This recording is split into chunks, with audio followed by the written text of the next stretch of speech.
Good early morning and welcome back to Forest Adventures with Scott.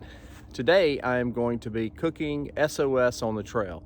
If you're not familiar with SOS, or shit on a shingle, that is a World War II staple amongst the troops, which carried over into the American culture. I know growing up I ate a lot of SOS while I was spending the night with my grandparents. I'll get into a little bit more of that, but I thought it'd be a nice honor to come out here on a beautiful February morning and try to cook it on a mess kit. So stick around, let's see how it turns out.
All right guys, so I did set up my tarp this morning for this cook.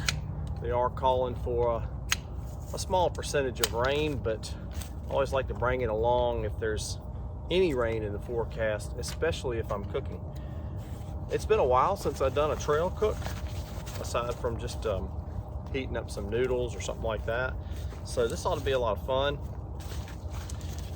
And we are going to get started on that momentarily. I'll catch back with you.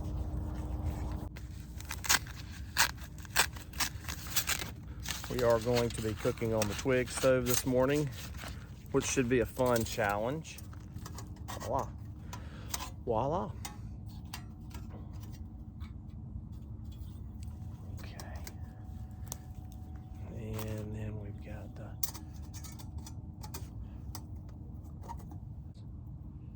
here.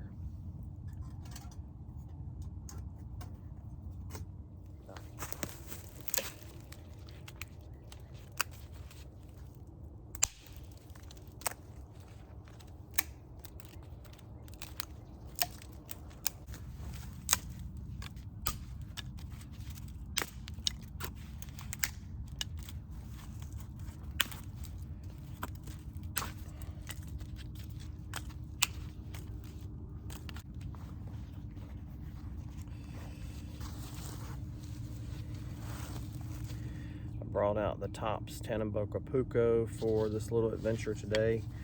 This has become probably my favorite knife. It's between that and the Moore-Garberg, but I love the Scandi Vex. It stays sharp for a long time. So let's make some curls and get this thing going. Yeah, I'm taking the cheap way out this corner with the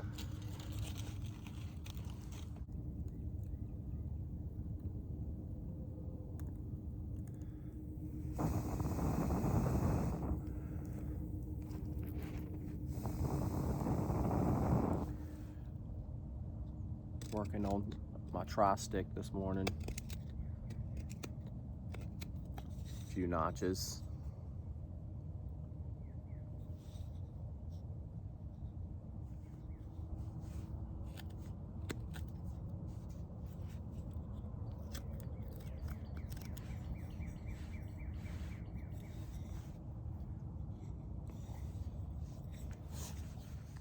All right, my friends, so here are the ingredients for our SOS. And yeah, it's a pretty simple meal actually. You have white bread that'll be toasted. We have some ground hamburger. Now, in World War II, the soldiers would eat whatever kind of meat they had on hand. So a lot of times it'd be dried chipped beef. So that was a popular ingredient for the time. But the research I've done, I mean, they would eat rabbit or squirrel or whatever they had. So we got some salt, pepper, and garlic powder mix here. We've got some butter. We've got some all-purpose flour, and we have some whole milk. So yeah, that's what's going to go into this concoction, and we're cooking it over a twig stove using the Snow Peak mess kit. All of that is going to be a challenge because you can't regulate the heat, but nowhere near the challenge that our veterans faced when cooking this in the field. Okay.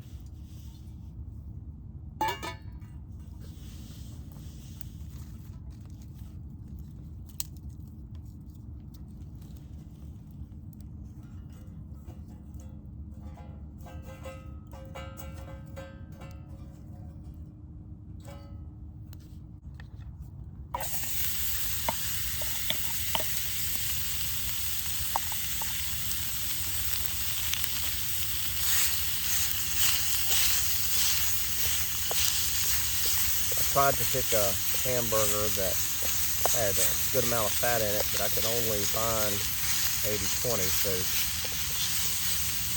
that's why I brought the butter. Burning pretty hot right now. I might let it die down when I cook my gravy.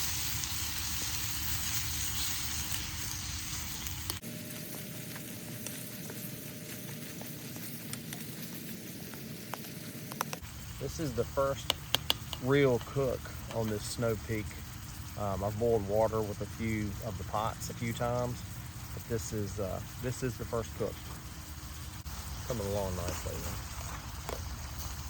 Let's season the beef a little bit with this mixture. We'll save the rest of it.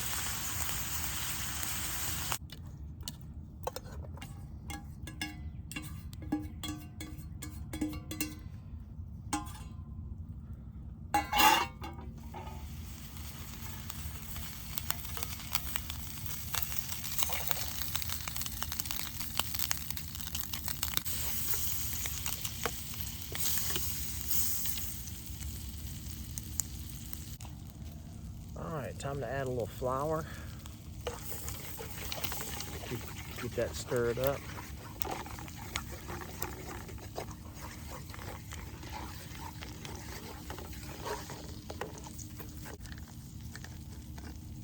Add some milk.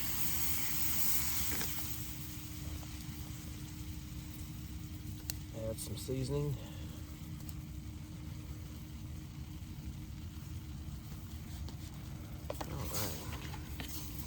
Trying to get that raw flour taste out of there.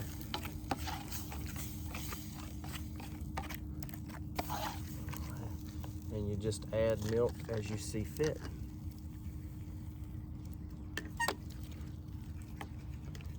My fire's dying down a little bit. I need to add a little bit to that.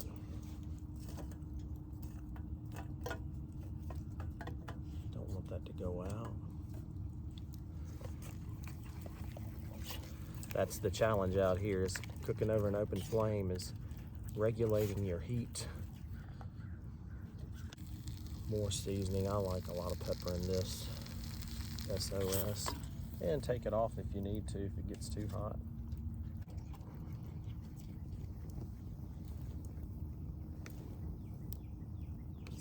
That's pretty good right there. Add our hamburger back.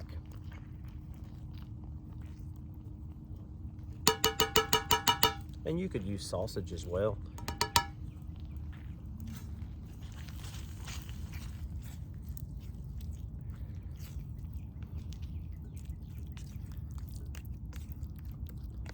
I think my hamburger to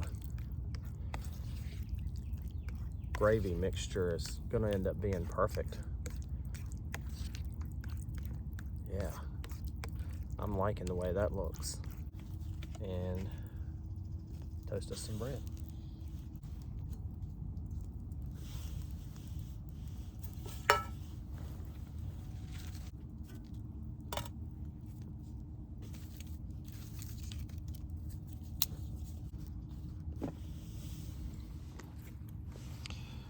All right, my friends. So we got our bread toasted there. We got our SOS, and we're just going to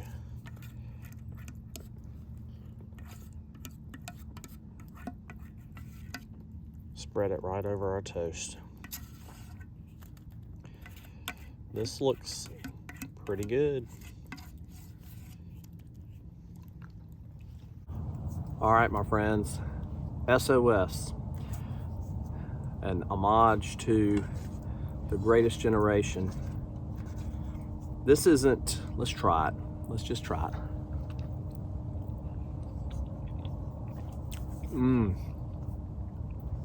Now that is good. It's a far cry from what I've been eating during January. This is very tasty and filling and warm. I could see how this would have been a popular meal in the 40s and 50s, and even through the 60s and 70s. I know growing up, I mentioned my grandparents. My grandfather on my dad's side fought in World War II, and I spent a lot of time, they lived in a little small one-bedroom cabin when I was growing up, and I would spend the night with them fairly often on Friday nights, and Saturday morning my grandmother would get up and fix this meal a lot of times. I have fond memories of those times, and the stories I heard about that time during the war and stuff like that. My grandfather didn't go into a lot of detail. He was with an outfit that saw a lot of casualties and that kind of stuff, so I'm sure it burdened him throughout his life or whatever, but he was always kind to me, and great memories. This is awesome.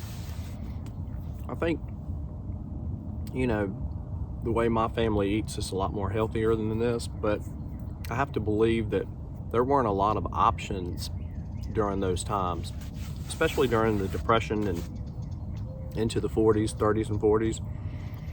I mean, did they eat avocado toast? I doubt it. You know, I'm sure eggs were available. If you lived on a farm, there was plenty of food available and stuff like that, but this is kind of one of those meals that really doesn't cost that much to make. And